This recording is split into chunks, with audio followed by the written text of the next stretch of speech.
and other documents have been destroyed. Extreme measures have been taken to guard against any foreign media attempts to interview Falun Gong practitioners in China, including expelling journalists from China, pressuring foreign news media, and forcing them to be silent by threatening to ban them from China. After exposing the facts about the rape suffered in detention by Ms. Wei Xingyang, a Falun Gong practitioner and graduate student at Chongqing University, 7 Falun Gong practitioners in Chongqing were charged and given long prison terms. At Tsinghua University alone, over a dozen teachers and students were given long prison terms for handing out materials on Falun Gong. On March 5, 2002, the cable television network in Changchun City was tapped into to air the real story about the self-immolation to the Chinese public. Jiang Zemin responded with both hatred and fear. He personally issued the order to kill without mercy Falun Gong practitioners who attended the incident of tapping. In several days, more than 4,000 Falun Gong practitioners had been abducted and arrested in Changchun City. They were tortured seriously in order to extort confessions. 18 were sentenced to long-term imprisonment. Practitioners including Liu Haibo and Liu Chongjun were tortured to death. At the same time, lies were spread out one after another. Even the so-called self-immolation at Tiananmen Square was specially added into the school textbooks of ideology and morality. The CCP utilized the state education system to interpret the slander and hatred of Falun Gong as positive ideology and behavior, and indoctrinated young children with these ideas. Those who have been deceived are still the most willing to believe the CCP's lies. They also believe they hold the truth, so they carry hatred in their minds and curse Falun Gong and practitioners who pass out materials clarifying the truth about the persecution. The indulgence of Jiang Zemin and the CCP in such wanton massacre and persecution throughout China has been the biggest sorrow and misfortune of the Chinese people. The entire state apparatus of the CCP has carried out a policy of bankrupting Falun Gong practitioners financially.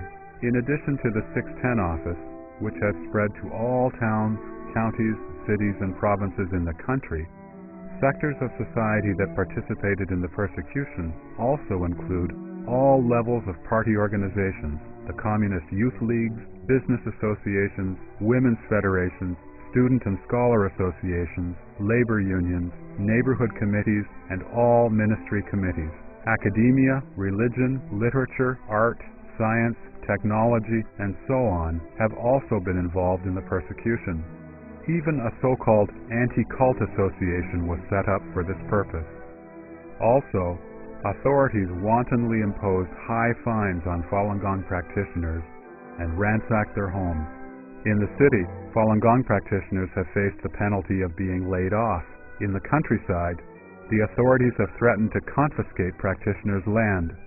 The CCP has not overlooked retirees either. Their pension plans have been terminated, and the government has evicted them from their residences.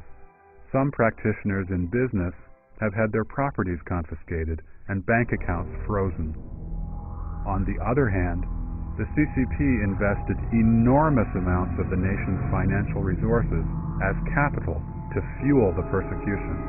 This includes the police resources used to persecute Falun Gong for so long, the human, material, and financial resources used to keep surveillance on practitioners in their workplaces, the development of detention centers, labor camps, and prisons, the expense of filming, producing, and airing the various slander programs used for the long-term propaganda campaigns to sway public opinion, the expense of holding brainwashing classes throughout the whole country, the expense of the internet blockade and internet police to screen and monitor for Falun Gong content, and the cost of the diplomatic system treating Falun Gong as a core issue, and on and on.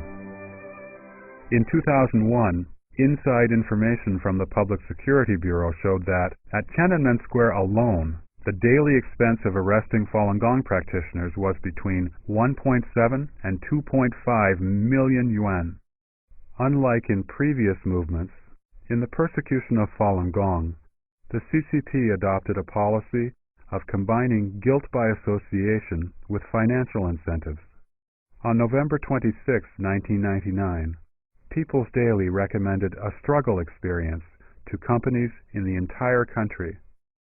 The theme was establishing the policy of leadership responsibility. The party secretary was to be held responsible if there were any Falun Gong practitioners in his work unit. Regulations were established to define the responsibilities of management, making the party secretary the primary person responsible for the Falun Gong issue. The party committee in each unit signed contracts with their superiors, and the superiors also had clearly defined responsibilities. Each of the superiors would take care of a subordinate work unit and establish a team in that unit to focus on dealing with one practitioner.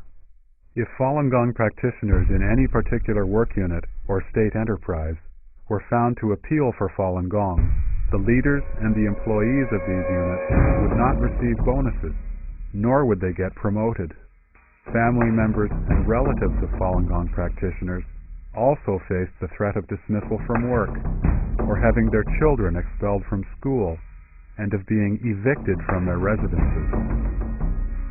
However, those who participated in the persecution of Falun Gong would obtain rewards of several thousand or even 10,000 yuan.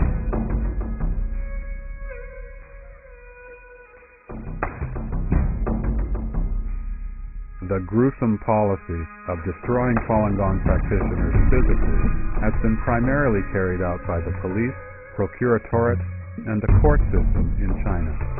Based on statistics gathered by the Clear Wisdom website, at least 1,700 Falun Gong practitioners have died from the persecution in the last 5 years. The deaths have occurred in over 30 provinces, autonomous regions, and municipalities under the direct leadership of the central government. Among the Falun Gong practitioners tortured to death, the youngest was only 10 months old, the oldest was 82 years old. Most were women and the elderly. CCP officials have admitted privately that the actual number of Falun Gong practitioners who have died from the persecution is much higher. There are two ways to kill people. One is to destroy them physically. The other is to eliminate them mentally. Nazi Germany's concentration camps and the Soviet gulags were notorious for their atrocities, but they destroyed people physically. The CCP, however, has created a mental destruction and called it ideology reformation. The aim is to manipulate and control people. Usually, mental destruction is crueler and more concealed than physical destruction. In the suppression, Falun Gong practitioners are often required to write a so-called statement of guarantee letter or statement of repentance, giving up the practice or promising not to appeal. If they write the statement, they are released. If they don't, they are sentenced to imprisonment. In jail, a criterion for determining whether a practitioner has been so-called transformed or not is whether he or she will curse others.